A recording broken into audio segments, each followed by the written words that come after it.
নমস্কার বন্ধুরা, কেমন আছেন সবাই? আশা করি ভালো আছেন। আমাদের এসআইএস ফ্যামিলি কিচেনের তরফ থেকে আপনাদেরকে স্বাগত জানাই। আজকে আমি প্যাকেটের দুধ দিয়ে কিভাবে স্পঞ্জ রসগোল্লা বানাচ্ছি সেটা আপনাদেরকে দেখাবো। দেখুন,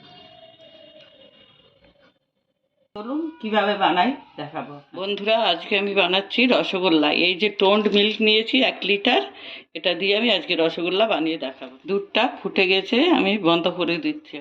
2-3 মিনিট ঠান্ডা করে নিয়েছি ফুটিয়ে। এবার 2 টেবিল স্পুন ভিনিগার নিয়েছি, জল মিশিয়ে 1 চামচ করে মেশাচ্ছি।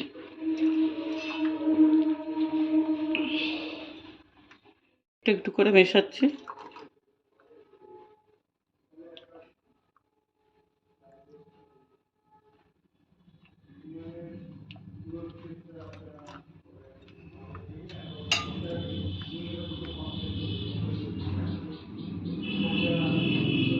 দুই টেবিল স্পুন ভিনিগারেও আমার কাটেনি, আমি আরেকটু মেশাচ্ছি।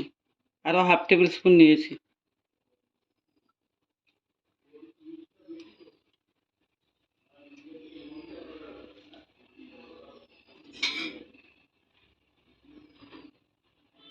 একটু একটু কাটা কাটা দেখছেন, এতে কিন্তু হবে না। এতে এই ছানা দিয়ে কোনোদিন রসগোল্লা ভালো হবে না, আরেকটু ভালোভাবে কাটাতে হবে।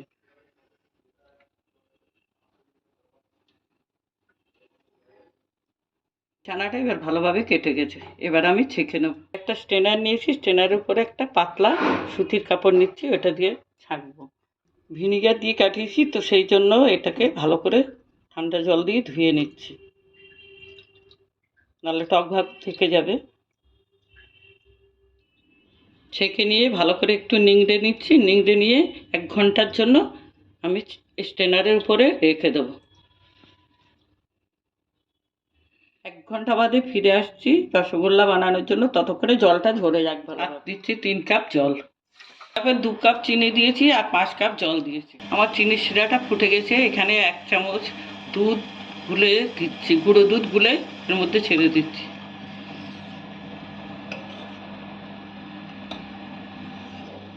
চিনির মধ্যে অনেক নোংরা থাকে, তো ওই জন্যই গুঁড়ো দুধটা একটু গুলে দিয়ে দিয়েছিলাম। এবার এই দেখুন কতটা নোংরা বেরোচ্ছে, নোংরা ফেনা হয়ে বেরিয়ে যাবে। এই ছানাটাকে এবার খুলে নিচ্ছি।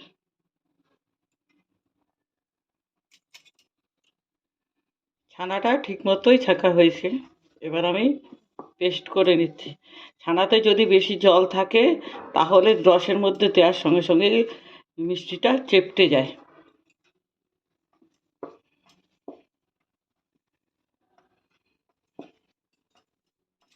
এইভাবে আস্তে আস্তে আমি ছানাটাকে পেস্ট করে নেব ভালোভাবে।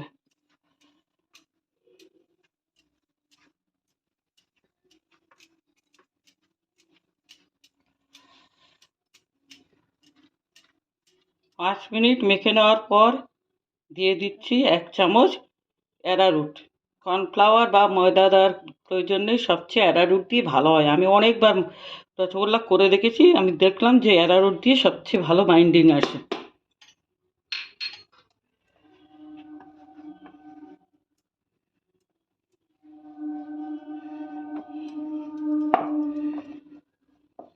আবার ভালো করে মিশিয়ে নিচ্ছি। আমার ছানাটা ভালো করে মাখা হয়ে গেছে, এবার আমি গোল করে নিচ্ছি।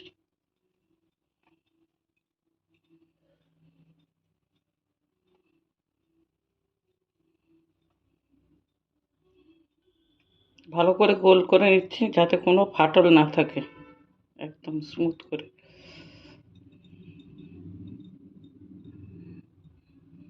হুম,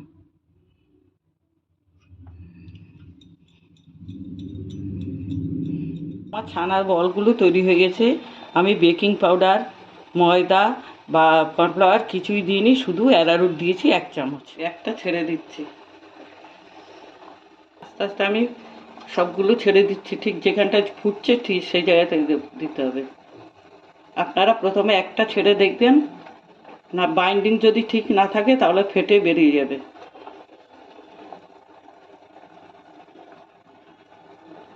তখন আরেকটু ভালো করে মেখে নিতে হবে।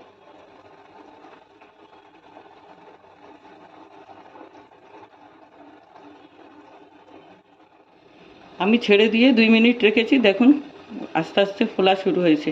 এবার আমি ঢেকে রেখে দেবো 5 মিনিটের জন্য। 5 মিনিট বাদে দেখুন আমার রসগোল্লাগুলো কত ফুলে উঠেছে। আবার একটু আমি হাফ কাপ জল দিয়ে দিচ্ছি এর মধ্যে। গরম জল গরম করে রেখেছিলাম, সেই জলটা দিয়ে দিচ্ছি।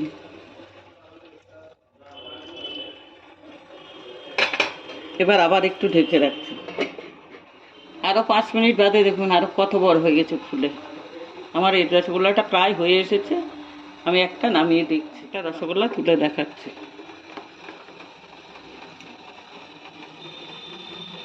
এই দেখুন রসগোল্লাটা নিচে ডুবে গেছে। রসগোল্লা যদি সিদ্ধ না হয় তাহলে উপরে ভেসে থাকবে, এটা নিচে ডুবে আছে। আমি এবার গ্যাসটা বন্ধ করে দিচ্ছি, দিয়ে কতক্ষণ বাদে অন্য একটা শিরা বানিয়ে নিয়েছি, সেই শিরাতে ফেলে দেখাবো। এখানে আরেকটা শিরা বানিয়েছিলাম, 1 কাপ চিনি দিয়েছিলাম আর 3 কাপ জল দিয়েছিলাম। এটা একটু পাতলা শিরা। আর ঘন শিরাতে জাল করেছি, ওটা 2 কাপ জল, 2 কাপ চিনির মধ্যে 5 কাপ দিয়েছিলাম জল। আমি এবার সব কটা উঠিয়ে নিচ্ছি। বন্ধুরা রসগোল্লাটা আমি সার্ভ করে দিয়েছি। আপনাদেরকে আরেকটা কথা আমি বলে রাখছি যে রসগোল্লা অনেকে দেখায় যে ঠান্ডা বরফ ঠান্ডা জলে রসগোল্লাটাকে, গরম রসগোল্লাটাকে নামিয়ে রাখতে বা পরে ফ্রিজে রাখতে। আপনারা কিন্তু সেই ভুলটা কোনো দিন করবেন না, কারণ আমরা সবাই জানি যে রসগোল্লা যখনই ফ্রিজে রাখা হয় তখনই সেটা শক্ত হয়ে যায় বা চিমসে যায়। আর একটা কথা, যে ফুল ক্রিম দুধে যদি আপনারা রসগোল্লা বানান, দেখবেন রসগোল্লার উপরে তেল তেল মতো একটা ভেসে যায়। আমি নিজে করে দেখেছি আমুল গোল্ড ফুল ক্রিম দুধ দিয়ে, সেটা দেখেছি তেল তেলের মতো ভেসে থাকে। কিন্তু ওই এমনি প্যাকেটের দুধ দিয়ে সেটা হয় না। খাঁটি গরুর দুধ যদি আপনারা নিতে পারেন তাহলে সেই দুধের ভালো রসগোল্লা হয়। ফুল ক্রিম যে আমরা প্যাকেটের দুধ নিচ্ছি সেটা তো আমরা জানি না ওটা গরুর দুধ না মোষের দুধ, সেই জন্যই বললাম। বন্ধুরা আমাদের ভিডিও যদি ভালো লাগে আমাদের চ্যানেলটাকে সাবস্ক্রাইব করে আমাদের পাশে থাকবেন, আর বেল বাটনটা প্রেস করে নেবেন, তাহলে নতুন কোনো ভিডিও আপলোড করলে আপনাদের কাছে নোটিফিকেশান পৌঁছে যাবে। ধন্যবাদ।